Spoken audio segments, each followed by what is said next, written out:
आज हम टॉपिक पढ़ने वाले हैं बेटा कंपनी लॉ में चार्ज। सीएमए वाले बच्चे आपके ग्रुप में मैंने ऑलरेडी नोट्स भेज दिया है। चैप्टर क्या पढ़ रहे हैं बेटा हम? Charge. Charge under company act 2013। ठीक है, सबसे पहले हम समझते हैं what is the meaning of charge. What is the meaning of charge? ठीक है, ध्यान से सुनो। पहले समझेंगे चार्ज, और चार्ज में बेटा एक रजिस्ट्रेशन का कंसेप्ट है। चार्ज में किस चीज का कंसेप्ट है? रजिस्ट्रेशन का। पहले समझते हैं चार्ज क्या होता है। सुनो चार्ज क्या होता है, एक एग्जांपल समझाता हूं। मान लो एक कंपनी है बेटा टाटा लिमिटेड, ठीक है। टाटा को लोन चाहिए। टाटा को क्या चाहिए बेटा? लोन। तो उन्होंने HDFC बैंक को अप्लाई किया किस चीज के लिए? लोन के लिए। और HDFC बैंक ने लोन दिया और क्या बोला कि सर मैं आपको लोन देने से मना नहीं कर रहा, लेकिन क्या गारंटी है कि आप मुझे मेरा पैसा वापस करोगे? क्या गारंटी है कि आप मेरा पैसा मुझे वापस करोगे? तो कंपनी ने क्या बोला, ठीक है सर, हम अपनी एसेट के ऊपर आपको सिक्योरिटी क्रिएट कर देते हैं। क्या क्रिएट कर देते हैं? सिक्योरिटी। अगर मैं आपका पैसा वापस नहीं कर पाया तो आप इस सिक्योरिटी को सेल करके अपना अमाउंट रिकवर कर लेना। ठीक है, ये जो सिक्योरिटी क्रिएट करती है कंपनी अपने एसेट के ऊपर, उसी को हम क्या बोलते हैं बेटा? चार्ज। उसी को हम क्या बोलते हैं? चार्ज। लॉजिक समझ में आया मैंने क्या बोला? कंपनी को क्या चाहिए? लोन चाहिए। कंपनी को क्या चाहिए? लोन चाहिए। कंपनी को लोन देने से बैंक बिल्कुल मना नहीं कर रहा, फाइनेंशियल इंस्टीट्यूशन बिल्कुल मना नहीं कर रहा, बस क्या बोल रहा है, हमें लोन की क्या चाहिए? सिक्योरिटी। आप अगर प्रॉमिस करते हो कि मैं वापस कर दूंगा, लेकिन आपका प्रॉमिस हमें ओरल रिटर्न कुछ भी नहीं चाहिए, आप अपने किसी न किसी एसेट के ऊपर क्या दे दीजिए? सिक्योरिटी। तो हम उसको क्या बोलते हैं बेटा? चार्ज। ठीक है, अगर मैं आपको चार्ज को डिफाइन करने के लिए बोलूं तो आप क्या बोलोगे? Sir charge is nothing, it just a right of creditor on the asset of company. ये बोलूंगा ना, चार्ज का मतलब क्या हो गया? Nothing is just a right of creditor on the asset of company. On the asset of company. एक बात बताओ, क्या कंपनी ने उस एसेट के ऊपर क्रेडिटर को ओनरशिप दे दिया? नहीं। अभी सिर्फ किसका राइट दिया है बेटा? एक इंटरेस्ट क्रिएट किया है। एक इंटरेस्ट, तुम्हें पोजीशन भी नहीं दिया, क्या क्रिएट किया है? एक इंटरेस्ट। एक डॉक्यूमेंट एग्जीक्यूट किया है, एक प्रॉमिस का डॉक्यूमेंट एग्जीक्यूट किया है कि अगर मैं तुम्हें पैसा वापस नहीं कर पाया तो तुम मेरे एसेट को सेल करके अपना अमाउंट क्या कर लेना? रिकवर कर लेना। यानी इस एसेट की पोजीशन कब जाएगी? जब वो पेमेंट नहीं करेगा। जब पेमेंट कंपनी नहीं करेगा तो एसेट को सेल करके HDFC बैंक अपना क्या करेगा? अमाउंट रिकवर करेगा। This concept is known as charge. यहां तक समझ में आया? चार्ज की बातें समझ में आई? अब देखो लॉ मेकर क्या बोलता है कि जब भी कोई कंपनी चार्ज क्रिएट करेगी तो उस चार्ज को रजिस्टर करवाना बहुत ही जरूरी है। अगर आपने चार्ज को रजिस्टर नहीं करवाया तो जो आपने चार्ज क्रिएट किया है, जो डॉक्यूमेंट बनाया है, वो नल एंड वॉइड माना जाएगा और आपका जो डेट है वो अनसिक्योर्ड माना जाएगा। क्या माना जाएगा? अनसिक्योर्ड। अगर आपने चार्ज क्रिएट कर दिया तो क्या माना जाएगा? सिक्योर्ड डेट माना जाएगा। और अगर आपने चार्ज क्रिएट नहीं किया तो क्या माना जाएगा? अनसिक्योर्ड। आगे मैं वैसे आपको एक सेक्शन में डील करने वाला हूं, consequences of non registration of charge. Consequences of non registration of charge. Charge को रजिस्टर ना करवाने के क्या क्या कॉन्सिक्वेंसेज हैं। ठीक है, अब आप पूछोगे अमित सर क्या रजिस्ट्रेशन इतना इंपॉर्टेंट है? यस बेटा, बहुत इंपॉर्टेंट है। क्यों इंपॉर्टेंट है इस बात को समझते हैं। ठीक है, चलिए मान लेते हैं टाटा कंपनी ने अपने इस एसेट, मान लो टाटा कंपनी का जो एसेट है ये फैक्ट्री बिल्डिंग है। क्या है बेटा? Factory building. क्या है ये? Factory building. टाटा कंपनी का जो एसेट है ये क्या है? Factory building. मान लेते हैं ये फैक्ट्री बिल्डिंग जो है वो 400 करोड़ की है। 400 करोड़ की है और उन्होंने HDFC बैंक के पास ये 400 करोड़ की बिल्डिंग गिरवी रख के 200 करोड़ का क्या ले लिया है बेटा? लोन। कितने का लोन ले लिया है? 200 करोड़ का। करेक्ट है। अब क्या हुआ, टाटा कंपनी को और लोन की नीड है, टाटा कंपनी को और लोन की नीड है, तो टाटा कंपनी ने अगेन किसको अप्लाई किया, अभी तक तो एचडीएफसी को वापस तो किया नहीं है, तो उसके पास तो जा नहीं सकता, तो वो चला गया कौन से बैंक के पास, एक्सिस बैंक के पास गया और क्या बोला, सर हमें लोन चाहिए। ठीक है, एक्सिस बैंक ने बोला ठीक है हम आपको लोन देने को तैयार है, मना हम बिल्कुल नहीं कर रहे, लेकिन आपको क्या करना पड़ेगा, गिरवी रखना पड़ेगा, एसेट के ऊपर सिक्योरिटी। टाटा कंपनी ने बोला टेंशन नॉट सर, ये एसेट मेरे पास है जिसका मैं आपके फेवर में क्या क्रिएट कर रहा हूं, सिक्योरिटी। एक बार बताओ वो एसेट किसके फेवर में गिरवी रखा हुआ है, एचडीएफसी बैंक के। एसेट की वैल्यू कितनी है, 400 करोड़। तुम ऑलरेडी कितने का लोन उठा चुके हो, 200 करोड़ का, करेक्ट है। अभी मान लो एक्सिस बैंक से उन्होंने 100 करोड़ का लोन लिया और वहां पे भी सेम एसेट की क्या क्रिएट कर दी, सिक्योरिटी। एक बात बताओ, एसेट की कॉस्ट कितनी, 400 करोड़, लोन कितना उठा चुके हो, 300 करोड़। अभी तक किसी भी क्रेडिटर को कोई नुकसान है नहीं, कोई नुकसान नहीं है। ठीक है, लेकिन अगर मान लो टाटा कंपनी को और जरूरत पड़ी तो टाटा कंपनी अब चली गई बेटा किसके पास, एसबीआई के पास। एसबीआई को अप्लाई किया 300 करोड़ के लोन के लिए। एसबीआई ने बोला सिक्योरिटी, क्या बोला, ये रही एसेट, ये रही एसेट। अब बताओ एसेट की कॉस्ट कितनी, 400 करोड़। तुम लोन कितने का उठा चुके हो, 300, 100, 400 और 200, कितना, 600 करोड़ का लोन उठा लिया। अब बताओ क्या होगा इसका, कल के दिन अगर मान लो टाटा कंपनी पेमेंट ना करे तो क्रेडिटर के पास एसेट कितने की, ओनली 400 करोड़ की, रिकवर कितना कर पाओगे, ओनली 400 करोड़, 200 करोड़ का तो नुकसान हुआ। ऐसा क्यों हुआ, क्योंकि हमने एक ही एसेट की गिरवी हर एक जगह पे रखी। और मुझे बताओ क्या इस एसेट, जो एसेट गिरवी है टाटा कंपनी के पास, क्या इसकी नॉलेज किसी और को है टाटा कंपनी के अलावा, नहीं ना। हमें इसकी नॉलेज किसको देनी है, पूरी वर्ल्ड को देनी है, पूरे वर्ल्ड को बताना है कि ये एसेट इसके ऊपर क्या क्रिएटेड है, सिक्योरिटी। तो क्या करवाना पड़ेगा इसका, रजिस्ट्रेशन। अब समझ में आया लॉजिकली क्यों रजिस्ट्रेशन करवाया, ताकि फॉर्जरी से बचा जा सके। अब एक बात बताओ, जब इस एसेट को गिरवी रख के एचडीएफसी बैंक ने ऑलरेडी 200 करोड़ का लोन ले लिया और अब टाटा कंपनी इसी एसेट को गिरवी रख के 100 करोड़ का लोन लेने जा रही है, तो HDFC bank well informed decision लेगा या नहीं लेगा। अगर उसको यह पता चल जाए कि एसेट ऑलरेडी गिरवी पे रखा हुआ है तो वेल इन्फॉर्म्ड डिसीजन लेगा। अब अगर यही बात एसबीआई को पता चल जाए तो क्या एसबीआई 300 करोड़ का लोन ग्रांट करेगा, नहीं, मैक्सिमम टू मैक्सिमम कितना कर पाएगा, 100 करोड़ का, क्योंकि एसेट की मैक्सिमम वैल्यू कितनी है, 400 करोड़। वो बातें समझ में आ रही है। तो रजिस्ट्रेशन करवाने से क्या होता है, पूरी वर्ल्ड को नॉलेज मिल जाता है कि इसके ऊपर क्या है, ऑलरेडी सिक्योरिटी क्रिएटेड है, और दूसरा फ्रॉड एंड फॉर्जरी से बचा जा सकता है। इसीलिए बेटा चार्ज के रजिस्ट्रेशन का कंसेप्ट आया। ठीक है, चैप्टर का नाम मैंने क्या लिखा है, रजिस्ट्रेशन ऑफ चार्ज। चैप्टर का नाम क्या है बेटा, रजिस्ट्रेशन ऑफ चार्ज, या सीधा चार्ज बोलोगे तो भी चलेगा। तो चार्ज का मतलब क्या है, कंपनी के एसेट के ऊपर राइट क्रिएट करना, किसका, क्रेडिटर का। कंपनी के एसेट के ऊपर राइट क्रिएट करना, किसका, क्रेडिटर का। करेक्ट है, हमने राइट क्रिएट कर दिया कंपनी के एसेट के ऊपर। दूसरा हमने क्या बोला कि सर इसका रजिस्ट्रेशन करवा देते हैं। क्यों रजिस्ट्रेशन करवाते हैं, ताकि डिफॉल्ट ना हो पाए। किसके साथ ना हो, आने वाले क्रेडिटर के साथ डिफॉल्ट ना हो। ठीक है, अब आपके माइंड में सवाल, अमित सर रजिस्ट्री करवानी कहां है, रजिस्ट्री करवानी कहां है। एक ही अथॉरिटी है बेटा जिसके पास तुझे रजिस्ट्री करवानी है, वो है अपन का आरओसी। कौन है, आरओसी। कहां रजिस्ट्री करवानी है, ROC.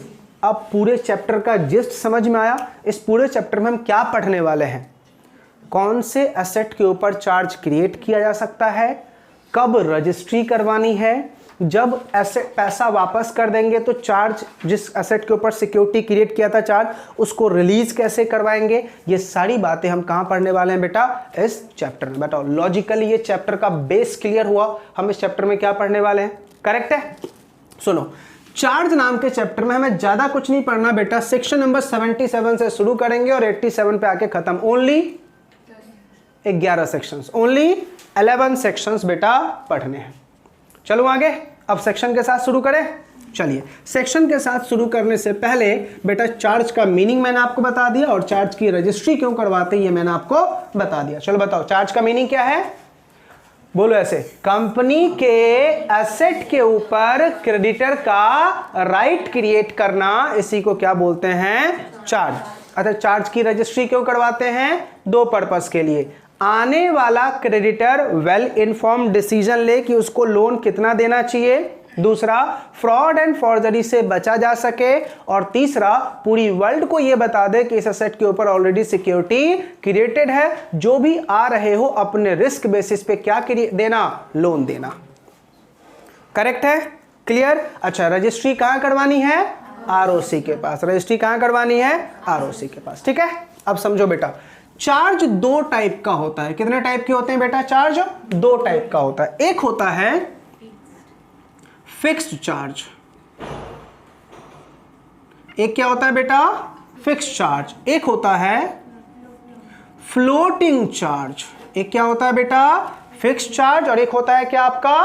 Floating charge. Now what is the meaning of fixed charge and what is the meaning of floating charge? Fix charge का मतलब होता है जो आपने फिक्स असेट के ऊपर क्रिएट किया है। किसके ऊपर क्रिएट किया है बेटा? फिक्स असेट के ऊपर क्रिएट किया है, उसको हम क्या बोलते हैं? It's a fix charge. और जो आपने करंट असेट के ऊपर क्रिएट किया है,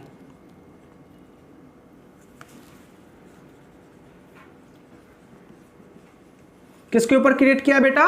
करंट एसेट के ऊपर, उसको हम क्या बोलते हैं? Floating charge. ठीक है, चलिए जल्दी से, आप लोग अकाउंट के महारत हैं, what is the meaning of fix asset? Land, building, machinery. बेटा अकाउंट्स की सपनों से बाहर निकलो। फिक्स असेट का मतलब होता है ऐसा असेट जो परमानेंटली अर्थ के साथ अटैच्ड है। ठीक है, ध्यान से, आपने अकाउंट में पढ़ा होगा फर्नीचर, और फिर पढ़ा होगा फर्नीचर एंड फिक्सचर, पढ़ा है आपने मशीनरी, फिर पढ़ा है प्लांट एंड मशीनरी। हमारा कंपनी लॉ क्या बोलता है कि बेटा plant and machinery is a fix asset, where as machinery is not a fix asset. Furniture and fixture is a fix asset, only furniture is not a fix asset. लेकिन हमारी account क्या बोलता है? प्लांट एंड मशीनरी और machinery everything is fix asset. आ रही है बात समझ में? पक्का याद रहेगा मैंने क्या बोला? फिक्स एसेट का मतलब anything permanently attached with earth. Building attached है, it is a fix asset. Factory building attached है, it is a fix asset. चल रहा है ना? फैक्ट्री बिल्डिंग अटैच्ड है, it is a fix asset. आ रही है बातें समझ में? पक्का। चलो, करंट एसेट में क्या आता है ये तो बताओगे? Stock in trade current asset, bank balance current asset, cash in hand current asset. Correct है? चलिए मान लो एक कंपनी है बेटा, किसी ने कुछ बोला? एक कंपनी है टाटा लिमिटेड। करेक्ट है? अब टाटा लिमिटेड क्या बोल रही है कि सर हमारे पास 4000 करोड़ का कैश इन हैंड है, हम उसको सिक्योरिटी पे क्रिएट करके आपसे 200 करोड़ का लोन मंगाना चाहते हैं। कैसा लगेगा ऐसा सुन के? क्रेडिटर क्या बोलेगा? सर दिमाग ठिकाने पे है या कहीं चला गया है, बैलेंस आउट ऑफ हो चुका है? क्या है तुम्हारे पास? 4000 करोड़ का कैश, उसको गिरवी रख के कितना लोन उठा रहे हो? 200 करोड़। भाई तू उठा ही क्यों रहा? तेरे पास कैश है ना। Cash is a current asset, लेकिन क्या इसको गिरवी पे रख सकते हैं? क्रेडिटर तो मुझे पागल ही बोलेगा, बोलेगा भाई तू अपना कैश यूज करना। अच्छा जीआर यूज करूं क्या? बोलेगा जनरल रिजर्व है तो मेरे से क्यों मांग रहा है? आ रही है बातें समझ में? स्टॉक इन ट्रेड को गिरवी रखा जा सकता है। समझ में आ रहा है नहीं आ रहा? पक्का याद रहेगा। तो देखो, अगर हमने फिक्स असेट को गिरवी रख के फिर चार्ज लिया तो हम क्या बोलेंगे? It's a fix charge. और करंट एसेट को गिरवी रखा तो इट्स अ फ्लोटिंग चार्ज। इतनी बातें समझ में आ गई? अब एक बात बताओ, हमने फिक्स एसेट को गिरवी रख के क्या ले लिया? लोन। सवाल ये उठा क्या हम उस फिक्स एसेट का इस्तेमाल कर सकते हैं? लॉ मेकर ने बोला यस इस्तेमाल कर सकते हैं, लेकिन अब मुझे बताओ कंडीशनल इस्तेमाल होगा ना? किसकी परमिशन लेनी पड़ेगी? क्रेडिटर की। समझ में आ रहा? अब सवाल ये उठा कि सर जब हम चार्ज क्रिएट करेंगे तो क्या एसेट का पोजीशन देना पड़ेगा? नहीं बेटा, कंपनी के पास अगर एसेट का पोजीशन दे दिया फिर कंपनी चार्ज लेगी क्या? लेगी नहीं, वो पैसे ही नहीं लेगी। वो क्या बोलेगी? जब मैं एसेट का पोजीशन आपको दे दूंगा तो मैं यूज कैसे करूंगा? समझ में आ गया। तो जनरली ये बोलता है कि फिक्स एसेट का जब हम चार्ज क्रिएट करते हैं तो हम फिक्स एसेट को यूज नहीं कर पाते, ऐसा लिखा हुआ है, लेकिन बेटा यूज मिलता है। करंट एसेट का यूज होगा, ऑलवेज अलाउड होगा, करंट एसेट का यूज ऑलवेज अलाउड होगा। लेकिन एक बात बता बेटा, कोई तो ऐसा टाइम आना चाहिए जहां पे करंट एसेट का मैं यूज बंद कर दूं। कोई तो ऐसा टाइम आना चाहिए जहां पे मैं करंट एसेट का यूज बंद कर दूं। ठीक है, एग्जांपल के साथ समझना। मेरे पास 4000 करोड़ का बेटा स्टॉक इन ट्रेड, करेक्ट है, या रॉ मटेरियल, करेक्ट है। इसके ऊपर मैंने क्या क्रिएट कर दिया, चार्ज, और 1000 करोड़ का क्या ले लिया बेटा, लोन ले लिया। ठीक है, बहुत ही शिद्दत समझना, 1000 करोड़ का क्या ले लिया बेटा, मैंने लोन ले लिया। अब लॉ मेकर क्या बोल रहा है, करंट एसेट का यूज तुम कर सकते हो। मैंने यहां से स्टॉक इन ट्रेड का इस्तेमाल करना शुरू किया, कम हो जाएगा, सेल करता गया, क्या हो जाएगा, कम हो जाएगा। बेटा मुझे बताओ क्रेडिटर कब तुम्हारे ऊपर रोक लगा देगा, भाई अब रुक जा, अब नहीं यूज कर सकता, तो जब स्टॉक इन ट्रेड की वैल्यू 1000 करोड़ बचेगी। समझ में आ गया। अब क्या बोलेगा, भाई रुक जा। अब अगर मान ले तेरा क्रेडिटर ये बोल रहा भाई रुक जा, अब नहीं यूज कर सकता, तो हम क्या बोलेंगे, ये फ्लोटिंग चार्ज किसमें कन्वर्ट हो गया, फिक्स्ड चार्ज में। किसमें कन्वर्ट हो गया, फिक्स्ड चार्ज में। इस प्रोसेस को लॉ मेकर ने एक नाम दिया है, क्रिस्टलाइजेशन ऑफ फ्लोटिंग चार्ज। क्या बोला है, crystallisation of floating charge. Crystallisation of floating charge का मतलब होता है कि हम फ्लोटिंग चार्ज को किसमें कन्वर्ट कर रहे हैं, फिक्स्ड चार्ज में। ठीक है, अब ऐसा कब कब हो सकता है उस चीज को समझना बहुत ही जरूरी है। कौन से केसेस में फ्लोटिंग चार्ज किसमें कन्वर्ट हो सकता है बेटा, फिक्स्ड चार्ज में। पहला पॉइंट, अगर आपका हैपनिंग इवेंट बेटा, हैपनिंग इवेंट आपके एग्रीमेंट में या आर्टिकल में लिखा हुआ है, मतलब जब आपने लोन लिया था तो उसमें कोई इवेंट डाल दिया। फॉर एग्जांपल कंपनी ने लोन लिया, ठीक है, और सिक्योरिटी पे फिर करंट एसेट के ऊपर चार्ज क्रिएट कर दिया। अब एग्रीमेंट में क्या लिखा हुआ था, जिस दिन तुम्हारा डेट इक्विटी रेशियो 2:1 से ज्यादा हो गया, हम फ्लोटिंग को किसमें कन्वर्ट कर देंगे, फिक्स में। समझा। तो ये क्या है, हैपनिंग इवेंट है ना। इवेंट क्या है, 2:1 का रेशियो से ज्यादा हो गया तो मैं उसको किसमें कन्वर्ट कर दूंगा, फिक्स में। समझा। तो हैपनिंग इवेंट अगर आपको कोई भी दे रखा है किस चीज में बेटा, आपके एग्रीमेंट में या आर्टिकल, करेक्ट है। सेकंड पॉइंट, अगर चार्ज होल्डर जो है कंपनी के ऊपर क्या फाइल कर दे, सूट फाइल कर दे अपने रिकवरी ऑफ मनी के लिए। क्या फाइल किया बेटा, फाइल कर रखा है सूट, किस लिए, for recovery of money, recovery of money. तो चार्ज किसमें कन्वर्ट हो जाएगा, करंट वाला, फिक्स में, करेक्ट है।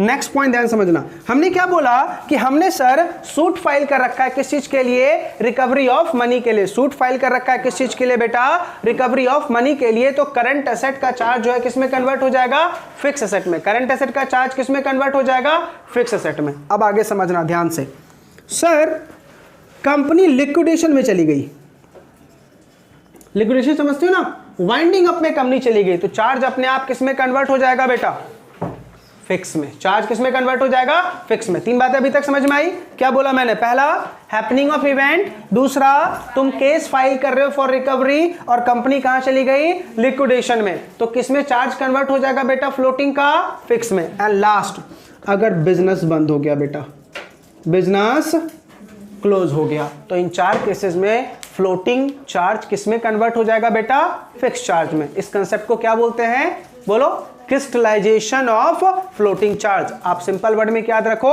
Conversion of floating charge into fix charge.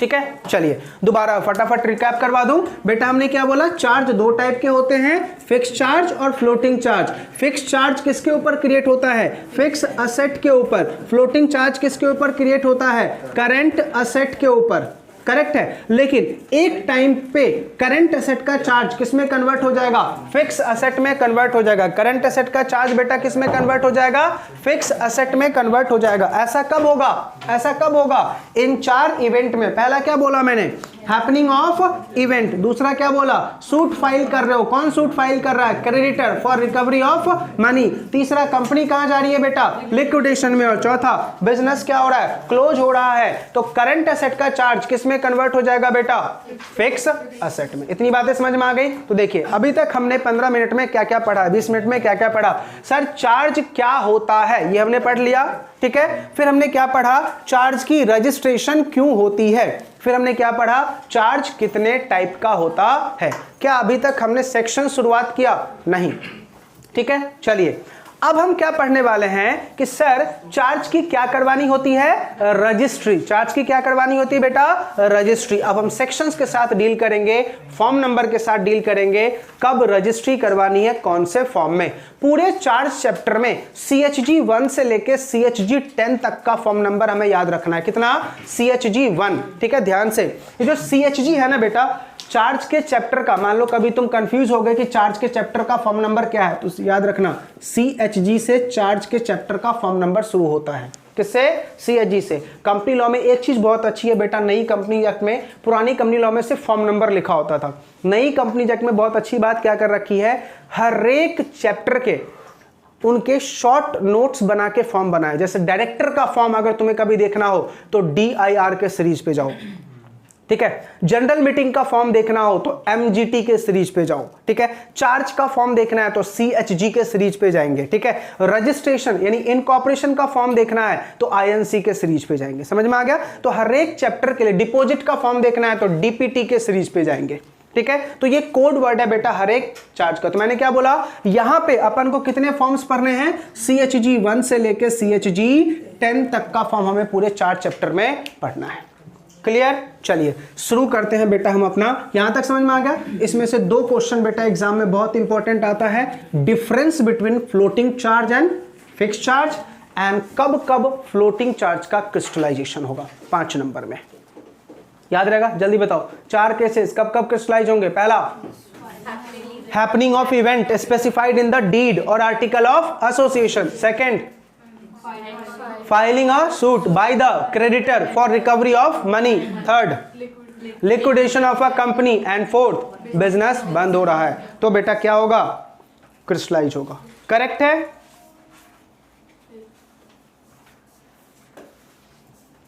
चलिए पहला सेक्शन बेटा, सेक्शन नंबर 77, बहुत ही एक एक लाइन में याद रखना, ठीक है। एक एक लाइन में सेक्शन याद रखना है।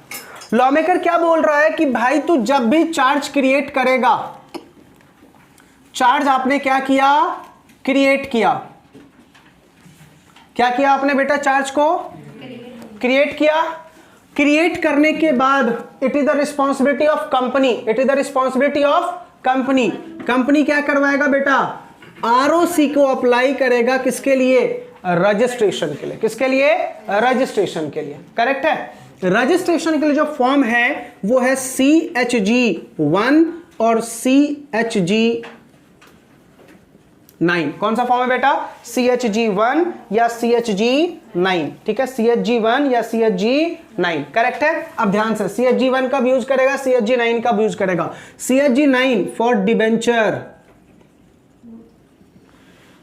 ठीक है। शॉर्ट नोट्स अगर बनाना चाहते हो तो पेज पे लिखना शुरू कर दो। CHG 9 फॉर डिबेंचर और CHG 1 for other than debenture, other than debenture. Correct है। तो देखो सेक्शन 77 वेरी सिंपल, क्या बोल रहा है कि भाई कंपनी जब भी चार्ज क्रिएट करेगी, it is the responsibility of company कि वो ROC को अप्लाई करे फॉर रजिस्ट्रेशन। कौन से फॉर्म नंबर में, CHG 1 for other than debenture and CHG 9 for debenture. इतनी बातें याद हो गई, ठीक है। तो हमने इस सेक्शन में क्या सीखा कि सर चार्ज का रजिस्ट्रेशन कौन करवाएगा, कंपनी। किसके पास जाके करवाएगा, ROC के पास। कौन सा फॉर्म फाइल करेगा, CHG 1 और CHG 9। CHG 1 किसके लिए, अदर देन डिबेंचर, और डिबेंचर वाला होगा तो CHG 9। करेक्ट है। अब आपके माइंड में दूसरा सवाल क्या आएगा कि सर हम चार्ज को रजिस्टर तो करवा देंगे, लेकिन आप ये तो बताओ डेट कौन तना होगा, कितने दिनों में चार्ज को रजिस्टर करवाना है। एक्चुअली बेटा चार्ज के रजिस्ट्रेशन के डेट में एक अमेंडमेंट आया है। क्या आया है, अमेंडमेंट आया। तो मैं आपको दोनों डेट बताता हूं। वैसे अपन को एग्जाम में करंट वाला डेट ही आएगा, लेकिन दोनों याद रखो, हो सकता है एग्जाम में पूछ ले। अमेंडमेंट कब आया, 2 नवंबर 2018 को अमेंडमेंट आया। तो मैं आपको दोनों डेट बता रहा हूं कि 2 नवंबर 2018 से पहले चार्ज कितने दिन में रजिस्टर्ड होता था, और 2 नवंबर 2018 के बाद कितने दिन में चार्ज रजिस्टर होगा। ठीक है। जो ये लंच करके आए हो ना और आंखों में झपकियां ले रहे हो ना, बेटा पानी मारो।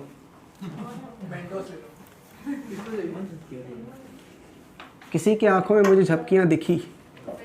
ध्यान से बेटा, चार्ज कब क्रिएट कर रहे हैं? ऑन और बिफोर 2 नवंबर 2018। 2 नवंबर 2018।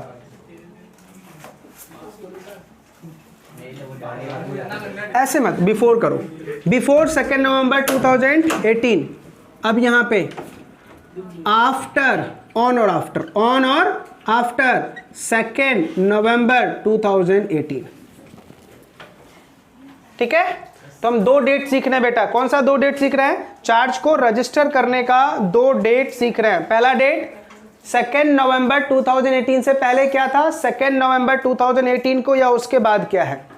ठीक है, तो पहले हम आज वाला सीखते हैं। पहले क्या सीखते हैं? आज अपन को क्या करना। अपन के एग्जाम में मोस्टली कौन सा वाला आएगा? 3 साल हो गए ना भाई, बहुत पुरानी बात हो गई। ठीक है, लेकिन फिर भी हमें पढ़ना जरूरी है। क्यों? We are doing a professional course. क्या पूछ ले, कुछ पता है क्या? नहीं ना। अब वहां पे ये थोड़ी बोलेंगे सर हमारा ईगो हर्ट हो गया, आपने 18 से पहले के क्वेश्चन कैसे पूछ लिए। ईगो हर्ट हो गया, हमें पढ़ाया गया है 21 की बातें और आप पूछ क्या रहे हो 18 वाली बातें। सर कैसे याद रखेंगे? ऐसा थोड़ी बोलेंगे हम। 2 नवंबर 2018। आज के दिन क्या बोल रहा है? जिस दिन तूने चार्ज क्रिएट किया विद इन 30 डेज। कितने दिनों में? With in 30 days of creation. ठीक है, with normal fees, with normal fees. बिना फीस के बेटा आरओसी का पेन नहीं चलता, इंक नहीं रहते उनके पेन में, ये मत पूछना। प्लस भाई अगर 30 डेज में हम चार्ज को रजिस्टर नहीं करवा पाए, ठीक है, 30 डेज में हम चार्ज को रजिस्टर नहीं करवाए, तो बोला next 30 days, next 30 days with additional fees, with additional fees. मतलब जिस दिन तूने चार्ज क्रिएट किया वहां से 30, जिस दिन तूने चार्ज क्रिएट किया वहां से 30, और जिस दिन चार्ज करने के बाद भी नहीं करवा पाया 30 डेज में, तो और 30 डेज का टाइम मिलेगा। और कितने दिन का टाइम मिलेगा? 30 डेज का। क्या हुआ? क्या बोल रहे हो? लाइटिंग आज अच्छी आ रही है। चेहरा अच्छा दिख रहा है। इधर आ जा, इधर आ जा। नेक्स्ट, ध्यान से। सही बोला उसने, सही बोला। ये बेटा ये देखियो, ये दिख रहा है? हाँ, दिख रहा है, दिख रहा है। Next 60 days. देखो बेटा, पहला कितना दिन है? 30 दिन। दूसरा कितना दिन है? 30 दिन। और उसके बाद कितना? 60 डेज। अब यहां पे बहुत डेंजर। अभी तक तू क्या पढ़ रहा था? Normal fees, additional fees. अभी क्या बोला बेटा? तेरी सामत आई है अब, एड वोलेरम फीस। सामत आई है, एड वोलेरम फीस। क्या लगेगा बेटा? Ad valorem fees. क्या लगेगा? Ad valorem. अब आप पूछोगे अमित सर पहले ये बताओ एड वोलेरम का मतलब क्या होता है। ठीक है, एड वोलेरम का मतलब होता है जितने का चार्ज उतने का फीस। मारोगे? करवा लो, लो लो और टाइम। एड वोलेरम मतलब जितने का चार्ज उतने का क्या ले लूंगा? फीस। कंपनी ने 3000 करोड़ का चार्ज, फीस भी कितना दिन लेके आ जाओ भाई? मरो। समझा? यानी यहां पे कुछ भी फीस हो सकता है बेटा, कुछ भी हो सकता है, कुछ भी लगा दे आरओसी। समझा? तो पहला मैंने क्या बोला? नॉर्मल फीस, एडिशनल फीस और विथ एड वोलेरम। ठीक है, पहले कितने दिन में? 30 डेज। ध्यान से रट्टा मारो, पहले 30, फिर नेक्स्ट, फिर नेक्स्ट 60। तीनों जगह पे मैंने क्या लिखा है? Next next next. इधर नेक्स्ट नेक्स्ट नहीं लिखूंगा, समझ में आ रहा नहीं आ रहा? इधर क्या लिखा है? ध्यान से, with in 30 days, with in 30 days. कहां से? ऑब्वियसली सी बात है, ऑफ क्रिएशन। ठीक है, with in 30 days of creation. कोई डाउट? ठीक है, अच्छा यहां पे भी फीस क्या होगा बेटा? नॉर्मल फीस होगा। क्या हो गया? नॉर्मल फीस होगा। ठीक है, प्लस अब देखो यहां पे नेक्स्ट नहीं लिख रहा मैं, अब क्या लिख रहा हूं? With in 300 days, with in 300 days again of creation, of creation with additional fees, with additional fees, with क्या है बेटा, एडिशनल फीस, विथ क्या है, एडिशनल फीस। बातें समझ में आ रही? देखो मैंने पहले क्या लिखा, within 30 days from the date of creation. अच्छा यहाँ पे नेक्स्ट लिखा क्या, यहाँ पे क्या था, यहाँ पे नेक्स्ट नहीं है, क्रिएशन से ही कितना काउंट करना है, 300 दिन। Sir we are Indians and so we have a ढीठ इंसान। क्या सर 300 दिन में भी नहीं करवा पाए तो 300 दिन में भी नहीं करवाए तो डिपार्टमेंट बोला अब तो बेटा तेरी डबल सामत मैं लगाता हूं। ठीक है, अब देखो डिपार्टमेंट क्या बोल रहा है, with in 6 month, with in 6 month, with in 6 month. ठीक है, ध्यान से अब ये बात सुना, विद इन 6 मंथ का लॉ क्या है, ध्यान सुनना। विद इन 6 मंथ कहां से लेना है, अगर तुम्हारा ये वाला डेट आ गया, मान लो तुमने चार्ज पहले दिया और उसके बाद क्या आ गए, अमेंडमेंट, तो भाई अब तो अमेंडमेंट लेना पड़ेगा। ठीक है, तो क्या बोला, विद इन 6 मंथ कहां से, from 2 November 2018 whichever is later, whichever is later. ठीक है, वैसे बोल देखा जाए आज के दिन ये हमारे लिए यूजलेस है। ठीक है, लेकिन बेटा एग्जाम में क्या पूछता पूछ ले वो। आई बातें समझ में या नहीं, पक्का याद रहेगा। आज के दिन याद कर रहा है, 30 + 30 + 60 खत्म। ठीक है, अच्छा उसमें नहीं रजिस्टर हुआ चार्ज, वो मैं बाद में बताऊंगा कि भाई तुमने 60 दिन में भी रजिस्टर नहीं करवाया तो क्या होगा, वो बाद में पढ़ेंगे। अभी ये रिस्पॉन्सिबिलिटी किसकी है, कंपनी की। किसके पास जाएगा और क्या करवाएगा, चार्ज को रजिस्टर 30 दिन और 60 दिन, और पहले वाले में 30 दिन 300 दिन। और पता है ये अमेंडमेंट कब आया, 2 नवंबर के बाद 6 महीने वाला। उससे पहले पता है क्या था, भाई तू 30 में भी नहीं करवा पाया, 300 में भी नहीं करवा पाया, तेरी मर्जी, जब मन करे तब करवा देना। आपको लगता इससे घटिया वाहियात और कोई लॉ नहीं हो सकता? अब मुझे बताओ कंपनी की मर्जी कभी होगी? सर मेरा दिल तो वैसे ही बेकाबू है, कभी काबू में आता ही नहीं, मैं क्यों करूं चार्ज को रजिस्टर, क्योंकि चार्ज को रजिस्टर करूंगा तो प्रॉब्लम क्या होगा, प्रॉब्लम क्या होगा कि भाई मुझे आरओसी को जवाब देने पड़ेंगे, पैसे वापस किए कि नहीं किए, और रजिस्टर नहीं होगा तो मन चाहे जितना लूपहोल निकाल दूं। समझ में आ गया? बताओ डेट रट्टा हो गया।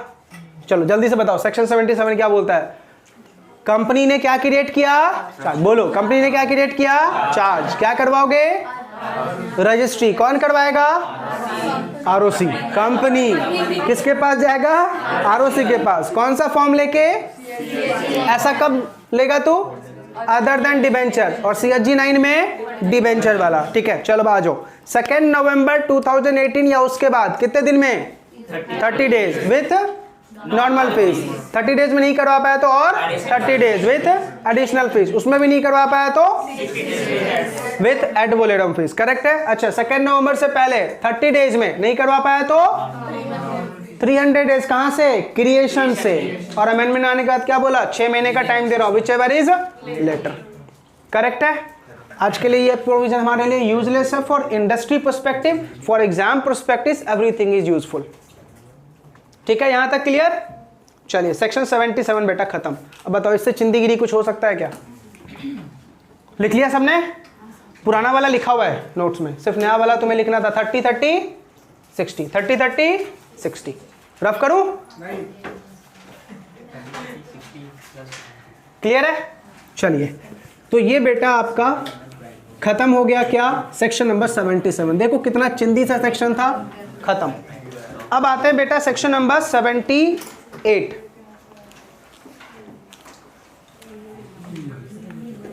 Section number 78। सेक्शन 77 क्या बोल रहा है, चार्ज को रजिस्टर करवाना है। हमने पूछा सर किसके पास, तो 78 क्या बोल रहा है मैं बताता हूं। कहां पे लगाएगा application, application to ROC, application to ROC. किसको लगाएगा बेटा एप्लीकेशन, आरओसी को। कौन से फॉर्म में, जल्दी बता दो। CHG1, CHG9। 1 किसके लिए और 9 किसके लिए, 1 किसके लिए बेटा, अभी ओनली 2 सेकंड हुआ है, नालायक। अच्छा मैंने 1 बोला, माई फॉल्ट।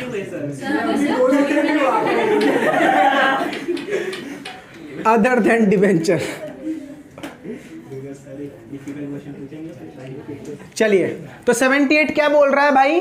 अब बोलोगे हमें सर ये तो आपने 77 में ही बता दिया था, लेकिन फिर भी 78 क्या बोल रहा है कि भाई एप्लीकेशन लगाना है किसको? आरओसी को। ठीक है, कौन से सेक्शन में? CHG 1 में अदर देन डिवेंचर, CHG 9 में फॉर डिवेंचर। टाइम लिमिट हमने ऑलरेडी पढ़ ली है। ठीक है, एक बात बताओ बेटा, जब तू चार्ज क्रिएट करेगा तो क्या बनाएगा? एक इंस्ट्रूमेंट, उसको क्या बोलेंगे? Instrument of charge. तो जब तू ये फॉर्म फाइल करियो ना तो उसके साथ अटैच क्या करेगा? Instrument of charge. क्या अटैच करेगा? प्लस अटैच करो इंस्ट्रूमेंट ऑफ चार्ज। क्या अटैच करना है बेटा? Instrument of charge. किसको भेज देना है? आरओसी को। कोई डाउट? पक्का? क्लियर? खत्म हो गया 78। अब मुझे बताओ, ये बात तो गवर्नमेंट 77 में भी लिख सकती थी, फालतू का एक सेक्शन बना दिया बिना मतलब का। समझ में आ रहा? टाइम बहुत है बेटा उनके पास, बहुत ज्यादा टाइम है। 78 क्लियर हो गया? याद हो गया 78? क्या याद रखना है 78 में? सर कुछ याद नहीं रखना है, 77 में हमने याद रख लिया था। ठीक है, तो आप चाहो तो 77 और 78 एक साथ मिक्स करके लिख के आ जाना। ठीक है, एज पर सेक्शन 77 और 78 charge must be created, charge must be registered with in 30 days of creation of charge along with the instrument of charge CHG 1 और CHG 9 with normal fees, additional fees और ad valorem fees। खत्म। Clear हो गया? चलो आगे। चलो बेटा, दो सेक्शन हमारे कंप्लीट। कौन कौन से?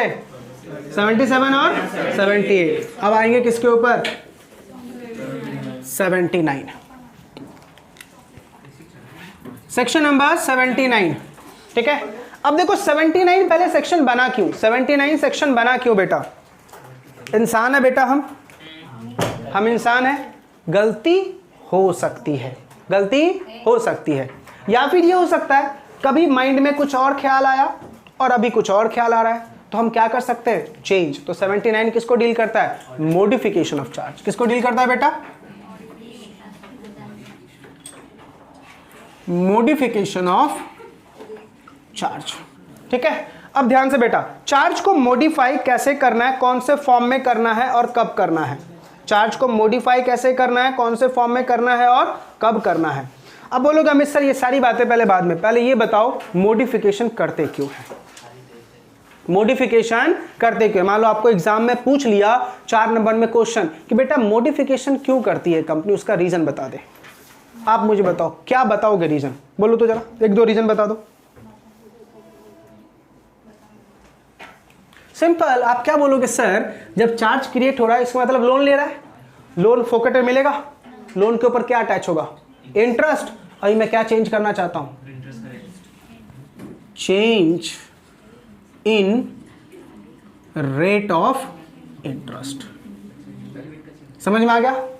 आपसे अगर रीजन पूछा जाए, ठीक है, लिख लेना कहीं पे इसको। मॉडिफिकेशन ऑफ चार्ज का पहला रीजन क्या है बेटा? Change in the rate of interest.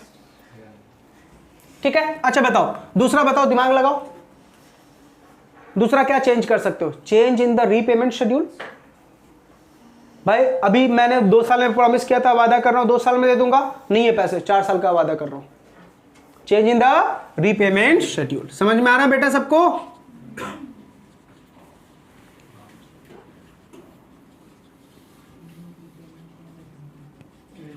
अब बोलोगे हमें सर कितनी चिंदी बातें हैं ना, एग्जाम में बेटा यही नहीं याद आते और फिर ऊपर देख रहे होते हैं, कुछ तो दिख जाएगा ऊपर।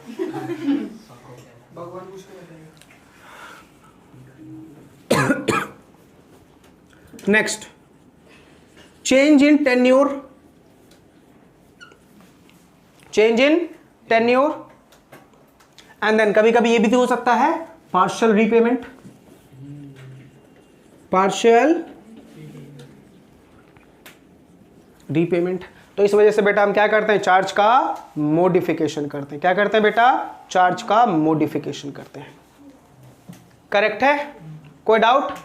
अब आप क्या पूछोगे अमित सर मॉडिफिकेशन के लिए फॉर्म कौन सा है? यही सवाल आएगा ना माइंड में।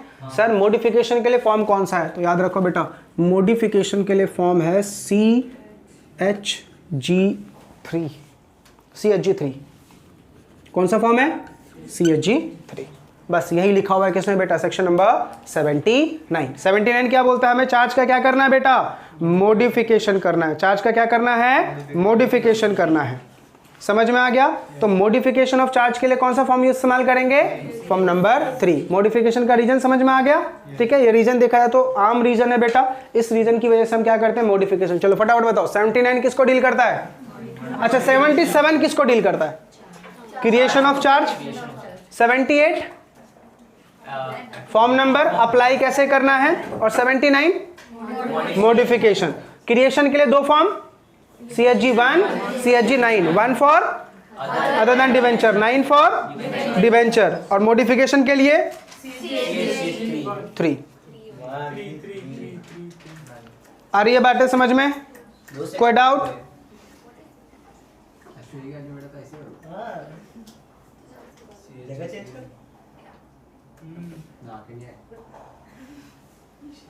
एक मिनट बेटा।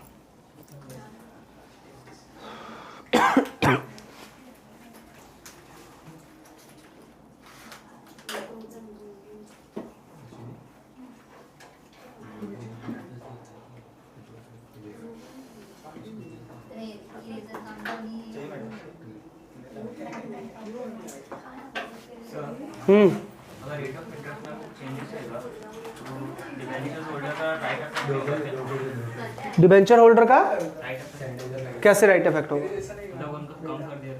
काम करेगा तब ना, तो मीटिंग बुलाएंगे ना फिर उसकी। चलिए हमने सेक्शन 79 बेटा पढ़ लिया। अब आते हैं सेक्शन नंबर 80। सेक्शन नंबर 80 है date of notice of charge. Section 80 date of notice of charge, ठीक है। अब बोलोगे अमित सर हेडिंग ही नहीं समझा, date of notice of charge. एक बात मुझे बताओ बेटा, चार्ज का रजिस्ट्रेशन डेट कब से काउंट किया जाएगा? हमने चार्ज को रजिस्टर करवा दिया ना, आपसे एक सवाल है, जैसे सोच के आंसर देना। मैंने अप्लाई किया 1 जनवरी 2022 को, अप्लाई किया आरओसी के पास रजिस्ट्रेशन के लिए। आरओसी ने रजिस्ट्रेशन करके दिया 17 दिसंबर 2022 को। Registration granted. आपसे सवाल यह है, रजिस्ट्रेशन किस दिन से इफेक्टिव माना जाएगा, जल्दी बताओ।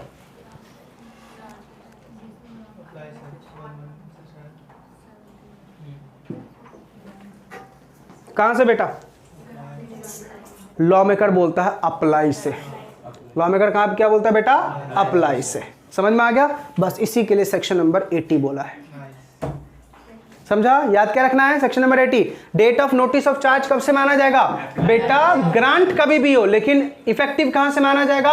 अप्लाई से। यानी ऐसा बोलूं, साइनिंग डेट ऑफ कॉन्ट्रैक्ट जब हुआ वहां से क्या हो जाएगा, तो हम क्या लिखेंगे यहां पे? इफेक्टिव कहां से होगा बेटा? Date of apply. है ना चिंदी चिंदी सेक्शंस? पक्का? तो हमने कितने सेक्शंस पढ़ लिए? 77, 78, 79, 80। ठीक है। जानदार सेक्शन सिर्फ कौन सा लगा? 77। आप चाहते तो चारों चीज किसमें सम अप कर देते? 77 के 4 पॉइंट बना देते। क्लियर है? कोई डाउट? याद हो गया पक्का? चलिए अब आएंगे बेटा सेक्शन नंबर 81।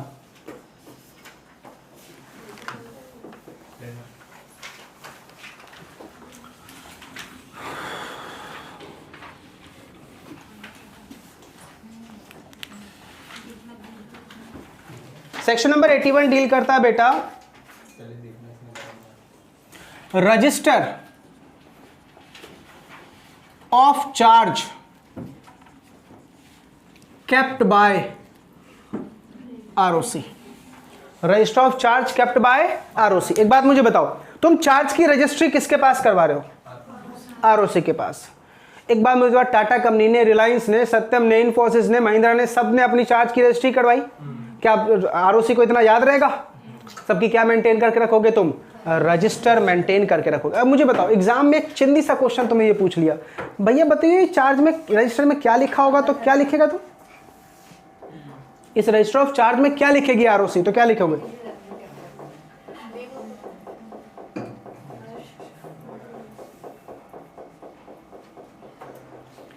बताओ, सिंपल सर, चार्ज कौन सी एसेट के ऊपर हुआ है, कितने अमाउंट का लोन है, ठीक है, कौन सी कंपनी का चार्ज है, रीपेमेंट कब होने वाला, यही सब तो मेंटेन करेंगे ना रजिस्टर ऑफ चार्ज में। समझ में आया, कब किया और इसका एंड पीरियड क्या होगा, यही मेंटेन करेंगे ना।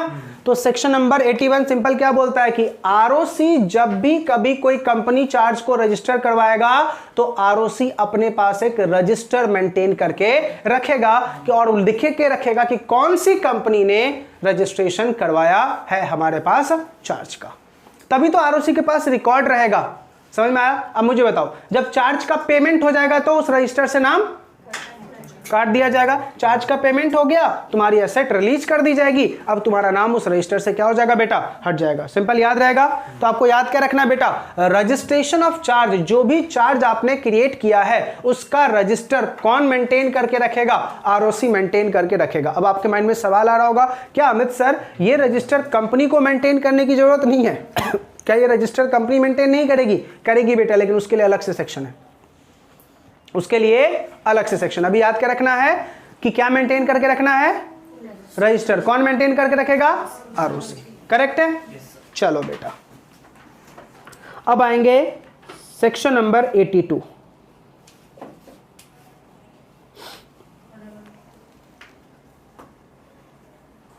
एक मिनट,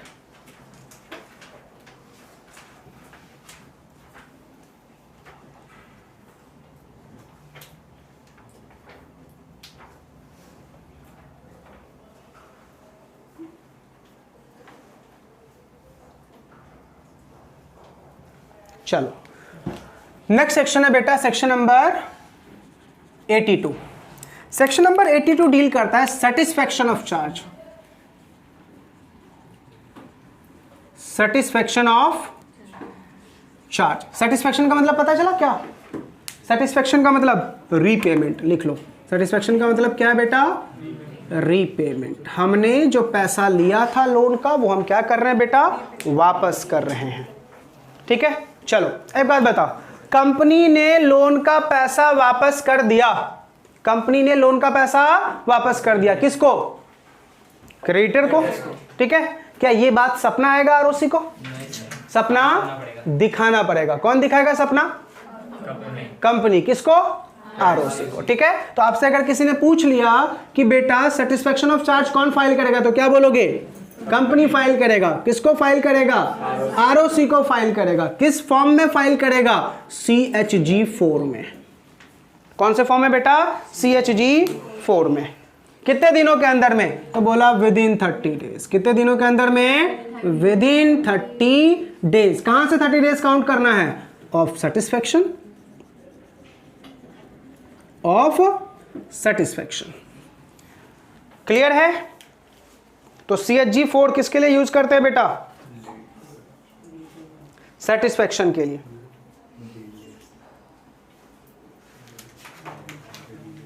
करेक्ट है। अब बोलोगे अमित सर अगेन कितने दिन का टाइम है? 30 डेज। सर नहीं कर पाए तो? 30 डेज में नहीं कर पाए तो पता है लॉ मेकर क्या बोल रहा है? प्लस इफ फेल्स, कितने दिन में? With in 30 days. If fails with in 30 days, तो आपको पता कितना टाइम मिलेगा? 300 डेज। देन कितने दिनों में बेटा? 300 डेज। कहां से 300 डेज काउंट करना है? From satisfaction.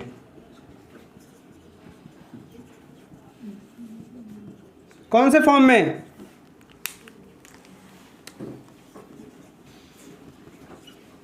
CHG-10। क्लियर है? तो सेक्शन 82 याद हो गया। सेक्शन 82 क्या बोल रहा है? जब भी आप रीपेमेंट कर दोगे तो ये कंपनी की रिस्पॉन्सिबिलिटी है कि वो आरओसी को बताएगा कि भैया हमने रीपेमेंट कर दिया। कौन से फॉर्म में? CHG-4 में। कितने दिनों के अंदर में? With in 30 days of repayment. अगर तू 30 डेज में फाइल नहीं कर पा रहा है तो और कितने दिन का टाइम मिलेगा? 300 डेज का टाइम मिलेगा। ठीक है। कौन से फॉर्म में? CHG-10 में। अब ध्यान से बेटा समझना, अगर तुम्हारी कंपनी IFSC वाली है, कौन सी वाली है बेटा? IFSC, समझते हो? IFSC, international financial service centre. अगर तेरी कंपनी IFSC वाली है तो सीधा बेटा इनको डेट ही कितना मिला हुआ है? 300। इनको डेट ही कितना मिला हुआ है? 300। समझ में आया? अब इसे एक पूछ रहा है, अमित सर एक छोटा सा डाउट आया, अब तो जेन्युइनली माइंड में डाउट है। आपने क्या बोला 30 डेज? सर बात बताओ, क्या 30 डेज ऑफ सेटिस्फेक्शन के लिए जब जाएंगे तो क्या वहां भी फीस लगेगा? सेटिस्फेक्शन ऑफ चार्ज करने जा रहे हैं बेटा, जल्दी से बताओ, क्या फीस लगेगा या नहीं लगेगा? सोचो, लगना चाहिए। आपके हिसाब से क्या बोलते हो, लगना चाहिए? क्यों?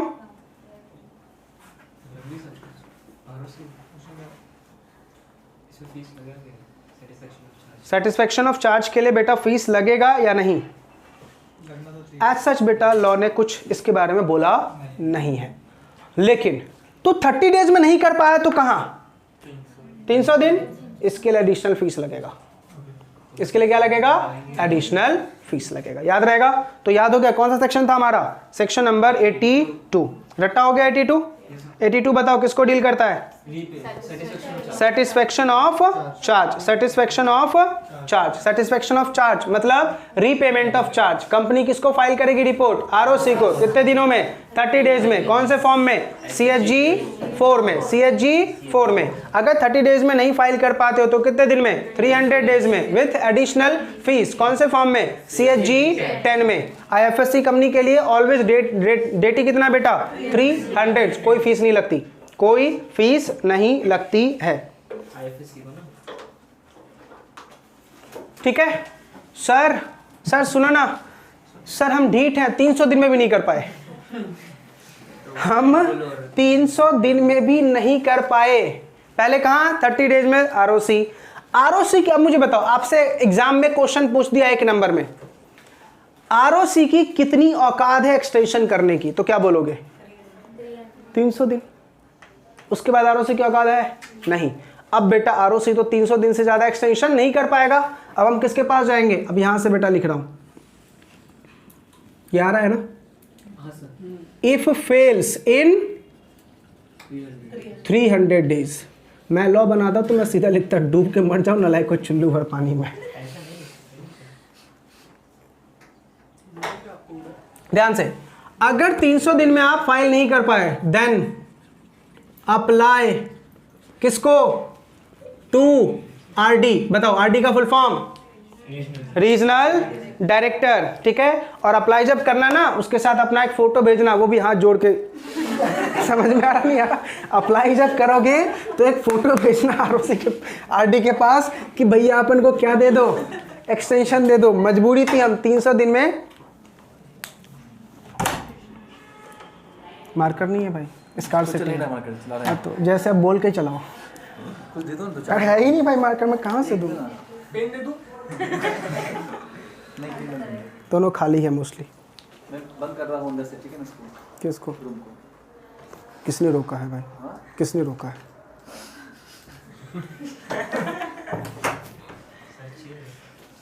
हाँ, कहाँ गए बेटा अपन? फेल कर गए 300 दिन में तो कहाँ जाएंगे? RD के पास। RD के लिए फॉर्म लगाएंगे बेटा CHG 8। फॉर्म के साथ क्या अटैच करना है? हाथ जोड़ने वाला फोटो।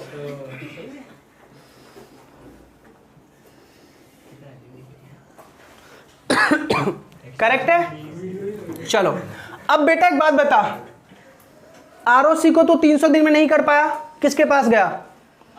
RD के पास। अब RD को सपना आ रहा है कि तू ROC को सपना आ रहा है कि तू RD के पास गया था? नहीं ना। तो अब तुझे सपना दिखाना पड़ेगा, किसको? ROC को। तो जब CHG 8 में तुझे क्या मिल जाए? परमिशन। किसका? RD का। तो अब इस परमिशन की रिपोर्ट किसको फाइल कर देना? ROC को। फाइल किसको बेटा? ROC को। कौन से फॉर्म में? INC 28। INC 28। और ये बेटा समझ में?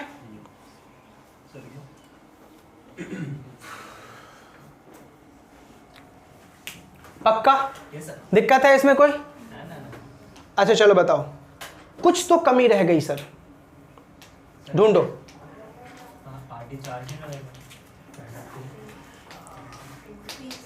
वो तो लगाएगा ही नहीं बेटा।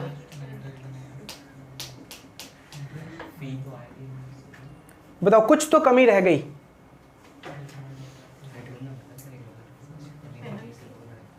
ना पेनल्टी लगाना होता तो एक्सटेंशन ही क्या करते, लेगा ना एडिशनल फीस। अब बोलोगे अमित सर एक बात बताओ, ये बात किसने किसको बताई? स्टेप देखो, कंपनी ने किसको बताई? आरओसी को। कंपनी नहीं बता रहा तो आरओसी क्या बोला? ठीक है 300 दिन में आ जा तू। अच्छा 300 दिन में भी नहीं बता पा रहा तो कंपनी कहां चला गया? ठीक है, ये सारा सिलसिला कर कौन रहा है? कंपनी।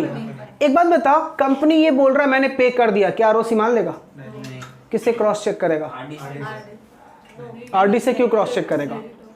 क्रेडिटर से। किससे क्रॉस चेक करेगा बेटा? क्रेडिटर से। ठीक है, अब सुनना, लिखना मत, सुनने पे ध्यान देना।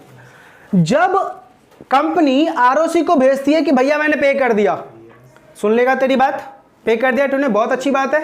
क्रॉस वेरिफिकेशन किससे करेगा? भैया क्रेडिटर ये बताइयो कंपनी ने तुझे पे किया क्या? तो क्रेडिटर को 14 डेज के अंदर में क्या करना है? रिप्लाई करना है।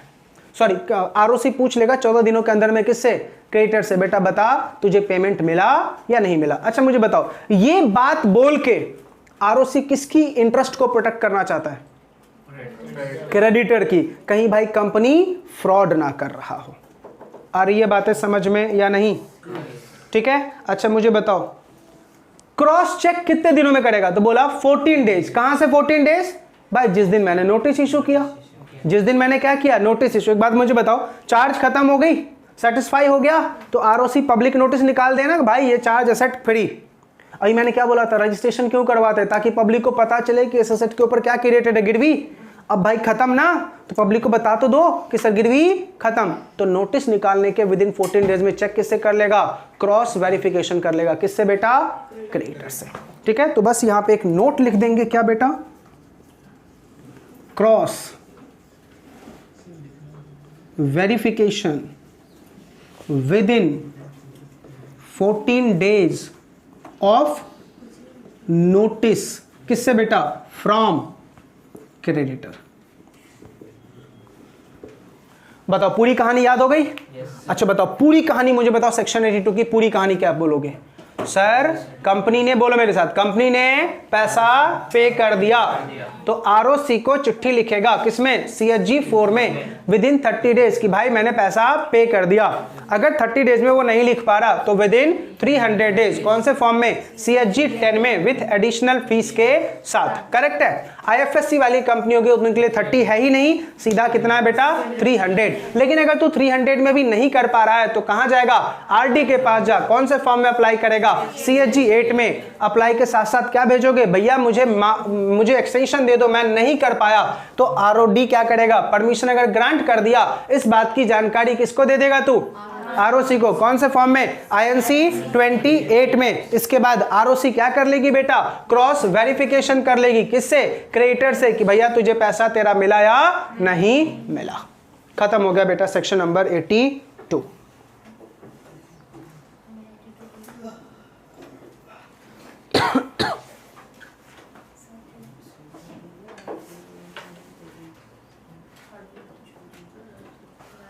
ठीक है, अब एक बात बताओ बेटा, तूने आरओसी को अप्लाई किया था किसके लिए? रजिस्ट्रेशन के लिए। भाई क्या सबूत है कि तेरा चार्ज रजिस्टर्ड हो गया? क्या सबूत है कि तेरा चार्ज रजिस्टर्ड हो गया? तो ध्यान से बेटा, रजिस्ट्रेशन ऑफ चार्ज का सर्टिफिकेट मिलता है सीएचजी 5 में। किसमें? सीएचजी 5 में। याद रहेगा, रजिस्ट्रेशन ऑफ चार्ज का सर्टिफिकेट किसमें मिलता है? सीएचजी 5 में। टेंशन मत लो, अभी मैं सारा फॉर्म लिखवा दूंगा, अभी बस सुन लो एक बार।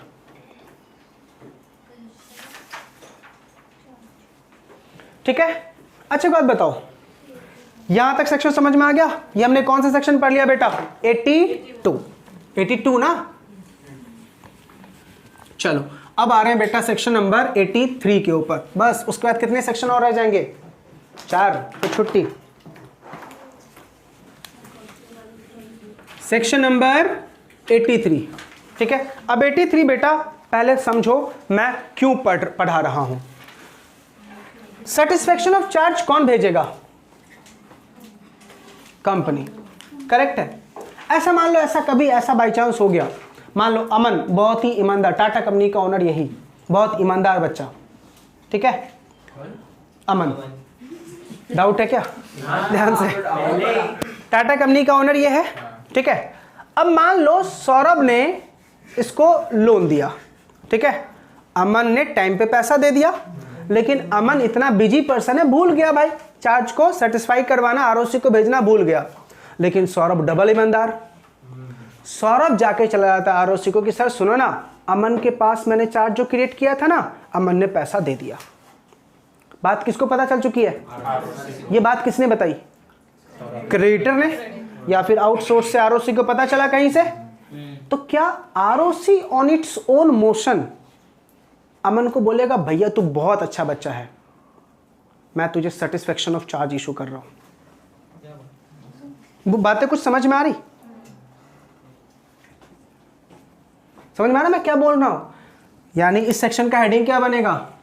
Can ROC on its own motion satisfy the charge. क्या ROC on its own motion satisfy कर सकता है चार्ज को? लॉ मेकर ने बोला यस। लॉ मेकर ने क्या बोला? यस, आरओसी बेटा ऐसा कर सकता है अगर आरओसी को आउटसोर्स से पता चल जाए कि भाई पेमेंट हो चुका है, लेकिन जो डेटर है वो अभी तक मुझे क्या फॉर्म नहीं भेजा है, CHG4 नहीं भेजा है। तो आरओसी सेक्शन नंबर 83 में क्या बोलता है? ठीक है, ROC on its own motion क्या इशू कर देगा बेटा? Satisfaction of charge.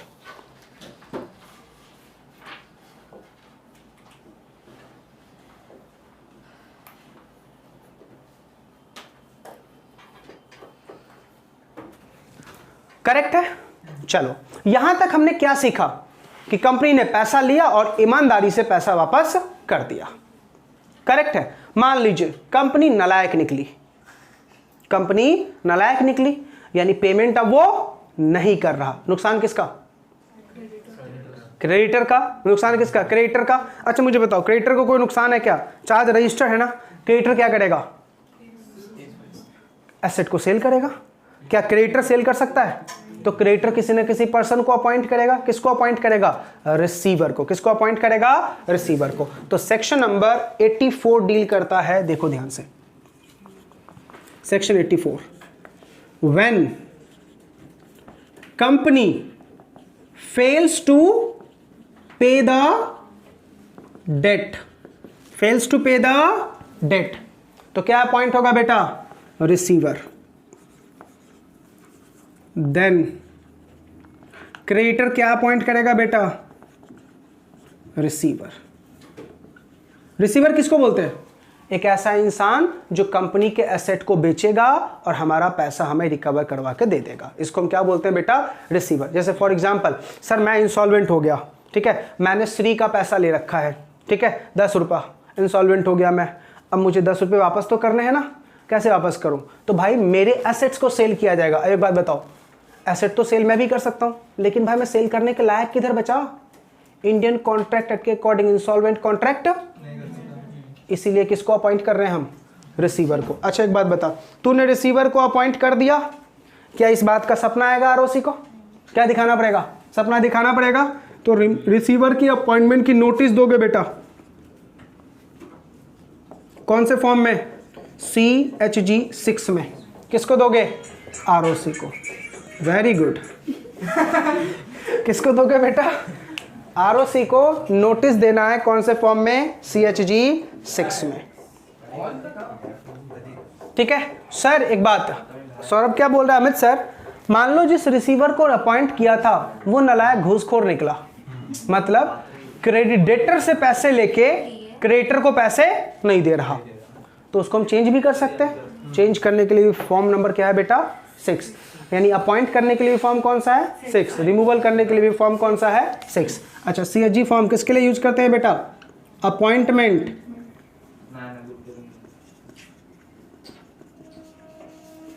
And removal. कौन बेटा? रिसीवर। समझ में आ गया? कोई डाउट? ये है बेटा सेक्शन नंबर तुम्हारा 84। कोई डाउट? सिंपल चैप्टर है ना, याद हो गए सारी सेक्शन, या आगे याद हो रहा है पीछे भूल रहे हैं? सर अभी तक तो वही चल रहा है, वो तो अभी बेटा 5 मिनट बाद बस 84 हो गया ना, 85, 86 और 87, उसके बाद देखता हूँ किसको कितने सेक्शंस कितने याद हैं। याद हो गया यहाँ तक? चले चलो 84 बार एक बार रिपीट कर लेते हैं। कौन फेल कर गया बेटा? कंपनी फेल कर गया तो क्रेडिटर कहाँ चला जाएगा? केस फाइल कर देगा। कोर्ट क्या अपॉइंट करके देगा? रिसीवर। इस बात की जानकारी तुझे किसको देनी है? आरओसी को। कौन से फॉर्म में? CHG 6 में। कल के दिन रिसीवर को रिमूव करेगा तो भी कौन सा फॉर्म? CHG 6। क्लियर है? तो ये खत्म हो गया बेटा 85। ठीक है, 84। अब आते हैं बेटा सेक्शन नंबर 80। ये आ रहा है क्या? सेक्शन नंबर 85 पहले पढ़ते हैं बेटा। 85 हम क्यों पढ़ रहे हैं? अच्छा अभी देखो, अभी पूछता हूं, कंपनी ने आरओसी ने रजिस्टर मेंटेन किया था कौन से सेक्शन में? 81। पक्का? अच्छा इधर लिखा हुआ, मैं वही सोचूं कि नलायकों ने रिप्लाई कैसे कर दिया। 81, वो भी स्ट्रेट फॉरवर्ड, एक बार में डाउट भी नहीं आया एक बार भी, मैंने ऊपर देखा ही नहीं बेटा। 85 में अब बेटा रजिस्टर कौन मेंटेन करेगा? Company. Register maintained by company. 81 में किसने मेंटेन किया था? आरओसी ने। अब कौन मेंटेन करेगा बेटा? कंपनी। कितने दिनों? कौन से फॉर्म में बेटा? CHG 7। CHG 7। अब बताओ इस रजिस्टर में क्या लिखेगा? कंपनी कितना लोन लिया है, किससे लिया है, कब वापस करूंगा, क्या रेट ऑफ इंटरेस्ट है। ठीक है। अच्छा एक बात बताओ, अश्विनी क्या पूछ रहे सर? एक छोटा सा डाउट आ गया। एक बात बताओ, मॉडिफिकेशन आपने करना सिखाया CHG 3 में, तो सर मॉडिफिकेशन हुआ तो क्या इस रजिस्टर में ही बदलाव करना पड़ेगा? बोला हाँ, 7 दिनों के अंदर अंदर में। समझ में आ रहा नहीं आ रहा? कोई डाउट?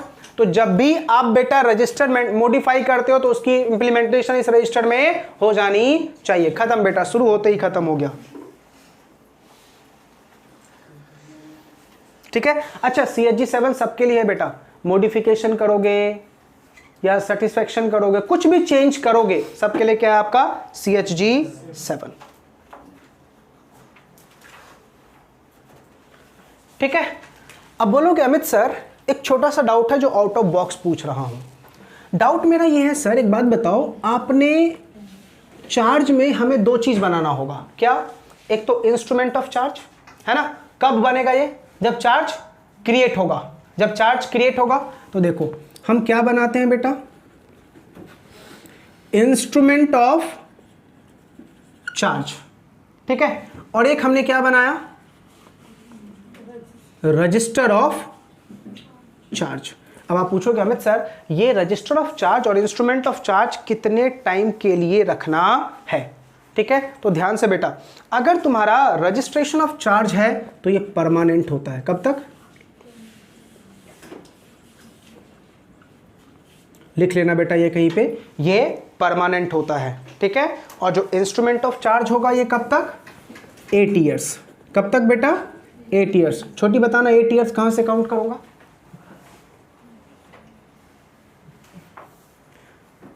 अच्छा चलो मैं 2 ऑप्शन देता हूं, आप बताना ऑप्शन कौन सा होगा, क्रिएशन से या सेटिस्फैक्शन से? क्रिएशन से।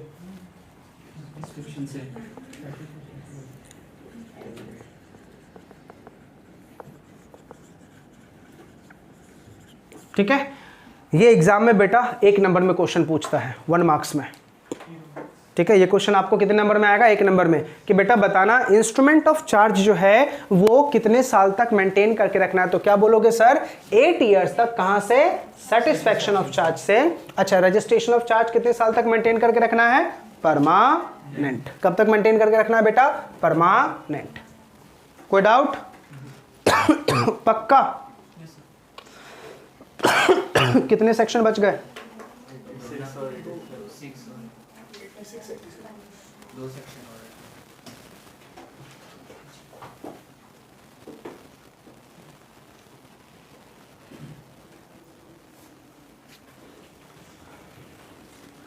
अब लिखूं कहां मैं? यहां तक आ रहा है क्या? यहाँ यहाँ तक आ रहा है ना? एक सेक्शन तो आ ही जाएगा। सेक्शन नंबर 86 ना?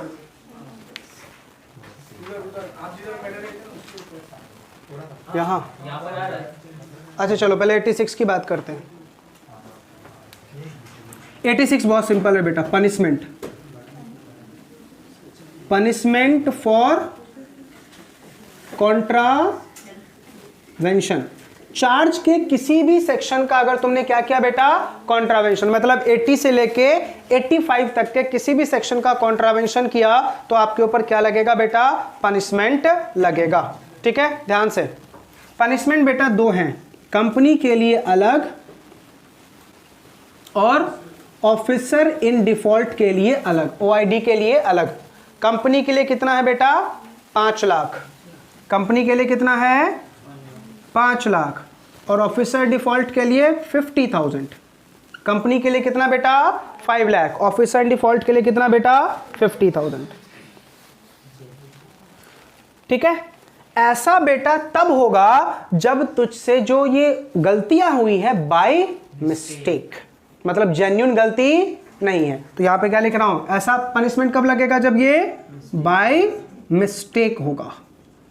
ठीक है, और अब क्या लिखेंगे बेटा?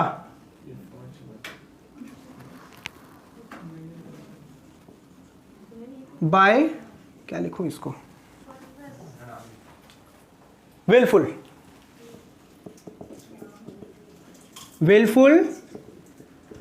डिफॉल्ट।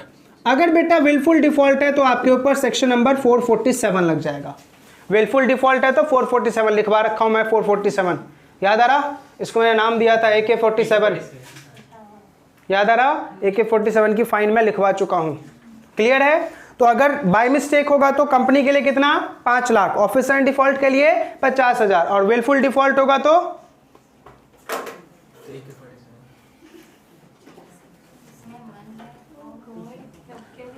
क्लियर है? कोई डाउट?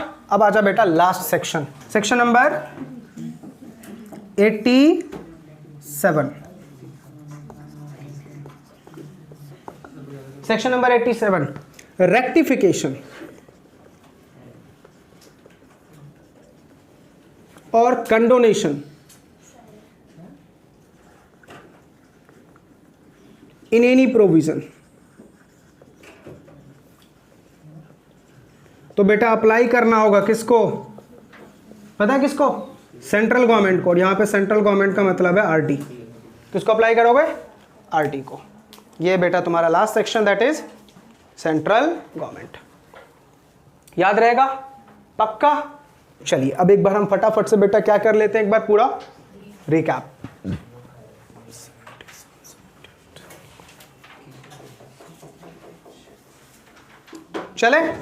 चलिए अब आप लोग साथ साथ बोलते रहिएगा। हम चैप्टर क्या पढ़ रहे थे बेटा? चार्ज। पहले बताओ चार्ज का मतलब क्या है? कंपनी के एसेट के ऊपर क्रेडिटर को राइट देना।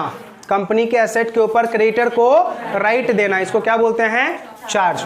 चार्ज की रजिस्ट्रेशन क्यों करवाते हैं? ताकि फॉर्जरी से बचा जा सके, पूरी वर्ल्ड को इंफॉर्मेशन मिल जाए कि ये प्रॉपर्टी के ऊपर चार्ज क्रिएटेड है। और तीसरा, जो भी क्रेडिटर होगा वो वेल इन्फॉर्म्ड डिसीजन ले कोई भी लोन देने से पहले।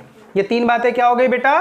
पर्पस और objective of registration of charge. ठीक है, नाउ चार्ज कितने टाइप का होता है? 2 टाइप का, fix charge and floating charge. Fix charge किसके ऊपर क्रिएट होगा? फिक्स एसेट के ऊपर। फ्लोटिंग चार्ज किसके ऊपर क्रिएट होगा? करंट एसेट के ऊपर। करेक्ट है? ध्यान से, फ्लोटिंग चार्ज किसमें कन्वर्ट हो जाता है? फिक्स चार्ज में। फ्लोटिंग चार्ज किसमें कन्वर्ट हो जाता है बेटा? फिक्स चार्ज में।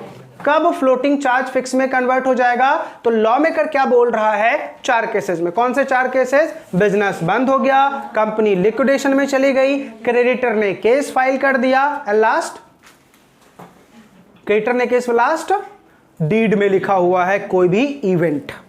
करेक्ट है? तो तो क्या हो जाएगा बेटा, फ्लोटिंग चार्ज किस में कन्वर्ट हो जाएगा, फिक्स चार्ज में। चलिए सेक्शन नंबर 77, क्या क्रिएट करना है हमें, चार्ज क्रिएट करना है। क्या क्रिएट करना है, चार्ज। उसके लिए क्या बनाएंगे, इंस्ट्रूमेंट ऑफ चार्ज। क्या बनाएंगे बेटा, इंस्ट्रूमेंट ऑफ चार्ज। सेक्शन 77 से कितना बोलता है, अच्छा कौन से फॉर्म में, CHG1 और CHG9 में इसको क्या करवाना है, रजिस्ट्रेशन करवाना है। क्लियर है। दो डेट, अगर 2 नवंबर 2018 से पहले होगा तो क्या 30 डेज, नहीं हो पाया तो 300 डेज, और 2 नवंबर के बाद 6 month whichever is later, और 2 नवंबर के बाद होगा या उसी दिन होगा तो 30 days with normal fees, 30 days with additional fees और 60 days with add valorem fees. खत्म सेक्शन नंबर 77। 78 क्या बोलता है, चार्ज को रजिस्टर करवाना है किसके पास, ROC के पास। कौन से फॉर्म में, CHG1 अदर देन डिबेंचर और CHG9 फॉर डिबेंचर। खत्म हो गया सेक्शन नंबर 78। उसके बाद 79 क्या बोलता है, मॉडिफिकेशन। कौन से फॉर्म में, CHG3। मॉडिफिकेशन कौन से फॉर्म में बेटा, CHG3, यही था ना, क्लियर। उसके बाद मॉडिफिकेशन का रीजन बताओ। हम रेट ऑफ इंटरेस्ट चेंज कर रहे हैं, टेन्योर चेंज कर रहे हैं, पीरियड चेंज कर रहे हैं, रीपेमेंट पार्ट कर रहे हैं, तो इन सब केसेस में हम क्या कर सकते हैं, मॉडिफिकेशन। फिर सेक्शन नंबर 80 क्या था बेटा, डेट। कब से होगा डेट ऑफ रजिस्ट्रेशन, जिस दिन आपने अप्लाई किया। चार्ज एक बार रजिस्टर्ड हो गया तो एप्लीकेशन डेट से इसको हम क्या मान लेंगे, deem to be registered. Correct है। उसके बाद सेक्शन नंबर 81 क्या है बेटा, रजिस्टर ऑफ चार्ज कौन मेंटेन करेगा, ROC मेंटेन करेगा, सिंपल। देन उसके बाद सेक्शन नंबर 82 क्या, satisfaction of charge. Satisfaction of charge कौन करेगा, कंपनी। किसको इन्फॉर्म करेगा, ROC को। कौन से फॉर्म में, CHG4 में। कितने दिनों में, 30 डेज। नहीं कर पाता है तो 300 डेज विथ एडिशनल फीस। कौन से फॉर्म में, CHG10। IFSC कंपनी होगी तो ऑलवेज 300 दिन। करेक्ट है। आगे अगर बेटा तुम 300 दिन में भी नहीं कर पाए तो कौन सा सेक्शन, RD के पास। 300 दिन में भी नहीं कर पाए तो किसके पास बेटा, RD के पास। कौन से फॉर्म में, CHG8। करेक्ट है, CHG8। नेक्स्ट सेक्शन नंबर 84 क्या बोल रहा है, when company fails to pay the debt, तो क्या हो जाएगा, क्रेडिटर किसको अपॉइंट कर लेगा, रिसीवर को। और क्या बोल रहा है कि मैं CHG6 फॉर्म के थ्रू इन्फॉर्म कर दूंगा और वो मेरे एसेट, आपके एसेट को सेल करके मेरा पैसा रिकवर करवाएगा। सेक्शन 85 क्या बोल रहा है, रजिस्टर मेंटेन करेगा कौन, कंपनी। कौन से फॉर्म में, CHG7। अच्छा, इंस्ट्रूमेंट ऑफ चार्ज कितने सालों तक मेंटेन करनी है, 8 ईयर्स तक। कहां से, सेटिस्फैक्शन से। और register of charge permanently maintain करना है। देन सेक्शन नंबर 86 क्या लिखा है, पनिशमेंट फॉर कॉन्ट्रावेंशन कितना, 5 लाख और कंपनी को, और ऑफिसर डिफॉल्ट को 50,000। और 87 में कुछ भी रिलैक्सेशन चाहिए किसके पास, सेंट्रल गवर्नमेंट, RD। ठीक है। अब बेटा एक जो क्वेश्चन रह गया वो है मोस्ट इंपॉर्टेंट, जो आपके एग्जाम में ज्यादा आता है, that is consequences of non registration. ठीक है, देखो आपके नोट्स में मैंने लिख रखा है, सबको नोट्स दे रखा है, उसमें देखिए लिखा होगा consequences of non registration. CMA वाले बच्चे, आपको जो मैंने PDF भेजा था, ठीक है, उसमें देखिए। इसके बाद फॉर्म्स लिखवा दूंगा, फिर छुट्टी। हम बात किसकी कर रहे हैं बेटा, कॉन्सिक्वेंसेज ऑफ नॉन रजिस्ट्रेशन। ये पक्का रट के जाना बेटा, एज इट इज। बहुत बार ये टॉपिक आया है।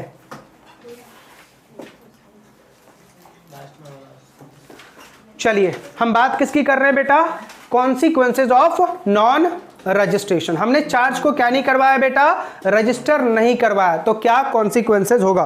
देखो पहला पॉइंट क्या लिखा हुआ है, पेज नंबर 58, सबको मिला ना। चलिए पहला पॉइंट देखो क्या लिखा हुआ है, an unregistered charge is not void from its inception and would be enforceable against the company so long it is a going concern. Unregistered charge हम वॉइड नहीं बोल सकते, कंपनी जब तक गोइंग कंसर्न में है तब तक हम उससे क्या कर पाएंगे, क्लेम कर पाएंगे। ठीक है। दूसरा, ड्यूरिंग द लिक्विडेशन, अगर कंपनी वाइंडिंग अप में चली गई मान लो, तो लिक्विडेटर क्या, सॉरी ये क्रेडिटर क्या कहलाएगा, unsecured creditor. Company winding up में चली गई तो क्रेडिटर क्या कहलाएगा बेटा, अनसिक्योर्ड। अगर चार्ज रजिस्टर्ड हो जाता है तो क्रेडिटर क्या कहलाता, सिक्योर्ड। ठीक है, दो बातें समझ में आ गई। तीसरा, the charge will be void against the liquidator. Charge बेटा वॉइड है, किसके अगेंस्ट है? लिक्विडेटर के अगेंस्ट है, लेकिन वैलिड किसके अगेंस्ट है? कंपनी के अगेंस्ट, मतलब कंपनी हैव टू पे, कंपनी हैव टू पे। नेक्स्ट क्या लिखा हुआ है?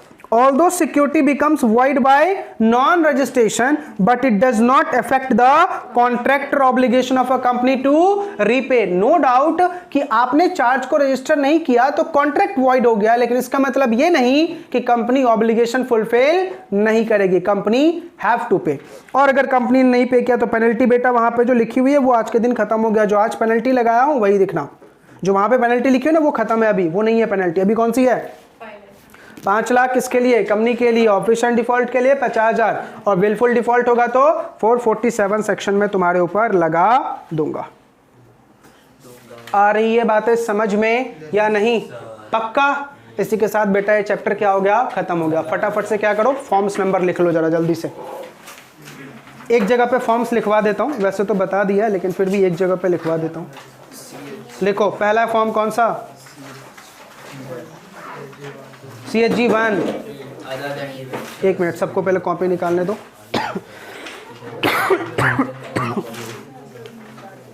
बोलो।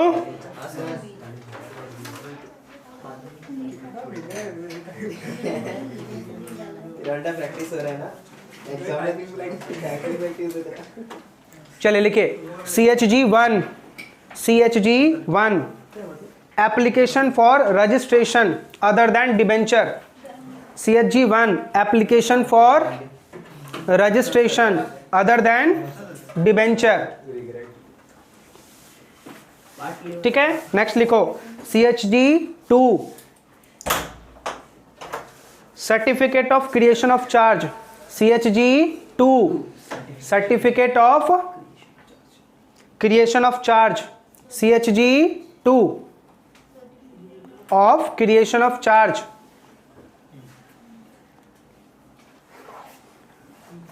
Next CHG 3 certificate of modification of charge. CHG 3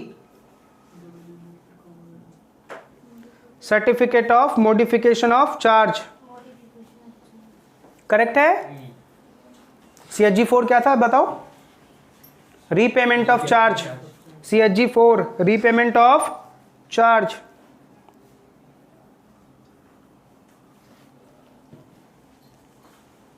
ठीक है, अब रीपेमेंट कर दिया, इस बात का सबूत होना चाहिए ना। CHG 5 certificate for repayment.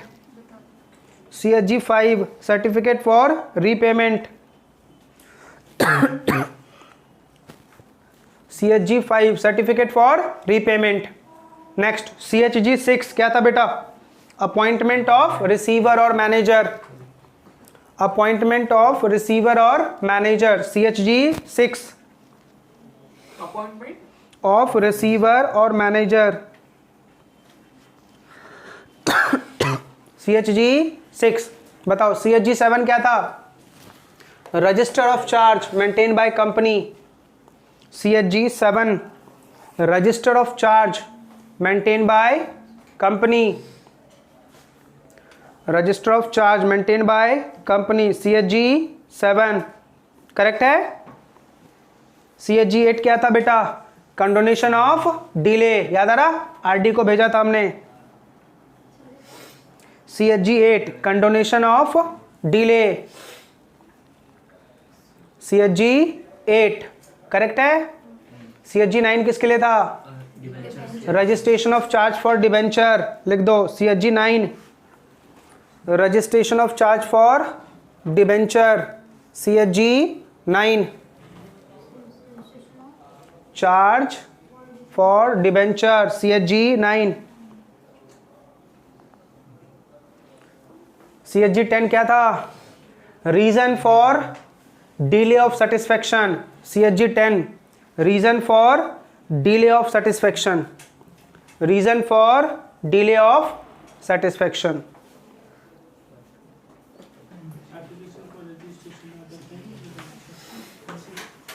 Correct है। चलो एक बार रिपीट कर दो तो। CHG 1 application for creation of charge other than debenture. CHG 9 application for registration of charge for debenture, CHG 2 certificate of charge, creation of charge, CHG 3 modification का certificate, CHG 4 application for satisfaction यानी repayment, CHG 5 certificate of repayment, CHG 6 appointment of receiver, CHG 7 register of charge, CHG 8 condonation of delay to the RD, CHG 9 पढ़ लिया था, registration of charge for debenture, और CHG 10 reason for delay for satisfaction of charge. Clear? खत्म हो गया बेटा हमारा बहुत ही छोटा सा चैप्टर चिंदी सा चार्ज। क्लियर? चलिए